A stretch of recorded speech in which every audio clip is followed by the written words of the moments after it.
बिस्मिल्लाहिर्रहमानिर्रहीम। Welcome back in my channel PK Desi herbal. आज की इस वीडियो में हम बात करेंगे हमल की इब्तदाई अलामात के ऊपर। हमल की इब्तदाई अलामात किसे कहते हैं और इनका क्या ख्याल रखना चाहिए। हमल आपके जिस्म में होने वाली एक बड़ी तब्दीली है और इब्तदाई अलामात हार्मोनियम की तब्दीली की वजह से होती है।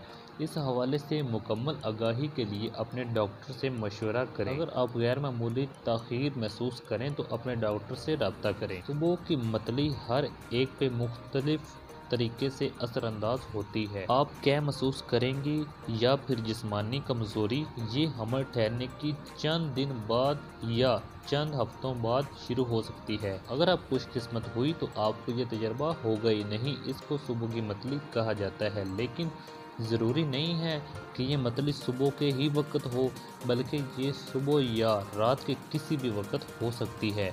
अगर आपको बार बार क़ज़ाए हाजत के लिए जाना पड़े तो ऐन मुमकिन है कि हमल ठहर गया हो।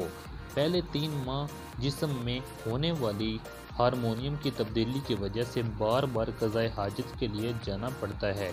थकावट महसूस करना हमल ठहरने की अलामात में से एक बहुत बड़ी अलामत है और ये ज़मनी असर होते हैं जो हार्मोनियम के आपस में जिस्म में बढ़ने की वजह से होते हैं। अगर थकावट की कोई और हकीकी वजह नहीं है तो दूसरी अलामात का जायज़ा लीजिए कि हमल कहीं ठहर तो नहीं गया। कुछ माओं का ये कहना है कि जब पहली मरतबा उन्हें हमल ठहरा तो उन्हें अपने मुंह में अजीब सा जायका महसूस हुआ और कुछ औरतों को कुछ खाने नापसंदीदा लगने लगे, जैसा कि मछली वगैरह। जी, तो ये थी एक छोटी सी इन्फॉर्मेशन इब्तदाई अलामात के ऊपर। उम्मीद करता हूँ कि आपको हमारी ये वीडियो पसंद आई होगी। अगर पसंद आई है तो वीडियो पर एक छोटा सा लाइक कर दें, और अगर आपने अभी तक हमारा चैनल सब्सक्राइब नहीं किया तो बराए मेहरबानी हमारा चैनल को सब्सक्राइब कर लें। और अपना ख्याल रखिएगा। अल्लाह हाफिज़।